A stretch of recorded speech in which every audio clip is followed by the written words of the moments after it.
Today HCL tech stock தான் பார்க்க போகிறோம். ஃபர்ஸ்ட் ரீசன் டிவிடெண்ட் 18 ரூபாய் தராங்க, அது ஒன்று. இன்னொன்று வந்து பார்த்தீங்கன்னா ரொம்ப நாள் கழிச்சு நல்ல ஒரு ப்ராஃபிட் இந்த கம்பெனி அட்டைன் ஆயிருக்கு. இந்த ரெண்டு ரீசனால தான் அவங்க டிவிடெண்டே தராங்க. ஸோ அதால் இன்னைக்கு இந்த ஸ்டாக் 7% வரைக்கும் மேலே போயிருக்கு. ஸோ ஒரு ஹியூஜ் ஓப்பனிங் நடந்ததுக்கப்புறம் மேலே போயிருக்கு. ஏன்னா அவ்வளோ பேர் வந்து இன்வெஸ்ட் பண்ணியிருக்காங்க. எதுக்காகனா இந்த டிவிடெண்ட்டுக்காக. அந்த டிவிடெண்ட்டை வேணால் நான் காட்டுறேன். ஸோ டிவிடெண்ட் டேட் எப்போ சொல்லியிருக்காங்க அப்படின்னா 28th ஏப்ரல் வந்து நீங்கள் அதுக்குள்ளே அந்த ஸ்டாக்கை வாங்கியிருக்கணும். உங்களுக்கு பேமெண்ட் எப்போ ரிலீஸ் ஆகும் அக்கௌண்ட்டில் வந்து பார்த்தீங்கன்னா 6 மே அன்றைக்கி ரிலீஸ் ஆகிடும்.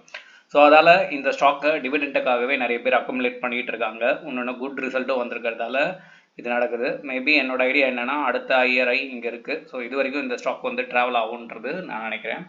ஸோ நெக்ஸ்ட்டு இதே மாதிரி இன்னொரு ஸ்டாக் வந்து இருக்குது. ஸோ டிவிடெண்ட் ஸ்டாக் நம்ம பார்த்துட்டோம். இப்போ நார்மலாக இன்றைக்கி ஈக்விட்டியில் எந்த ஸ்டாக் வந்து ரியாக்ட் ஆகிருந்தது வந்து பார்த்திங்கன்னா சாய்ஸ் இன்டர்நேஷ்னல். ஏன்னா இதோட ரிசல்ட்ஸும் எக்ஸலண்ட்டாக இருந்தது. அது மட்டும் இல்லாமல் இங்கே பார்த்தீங்கன்னா தெரியும். ஸோ இந்த இயரோட 52 வீக்கை இது பிரேக் அவுட் அடிச்சிருக்கு. ஸோ நான் என்ன நினைக்கிறேன்னா இங்கே ஒரு சின்ன ஒரு கரெக்ஷன் எடுத்துகிட்டு 640 வரைக்கும் போகிறதுக்கான வாய்ப்புகள் இந்த ஸ்டாக்கில் இருக்குது. ஸோ ஸ்க்ரீனரில் போயிட்டு ரெண்டு ஸ்டாக்கோட ஃபண்டமெண்டல் அனலைஸும் பாருங்கள். ஸோ உங்களுக்கு எல்லாமே புரியும். இதோட நியூஸஸும் எடுத்து வெரிஃபை பண்ணுங்கள். ஸோ இந்த மாதிரி ஷேர் ரிலேட்டட் நியூஸ் வேணும்னு நினச்சிங்கன்னா நம்ம ஷேர் மார்க்கெட் சேனலை சப்ஸ்கிரைப் பண்ணி வச்சுக்கோங்க. தேங்க்யூ.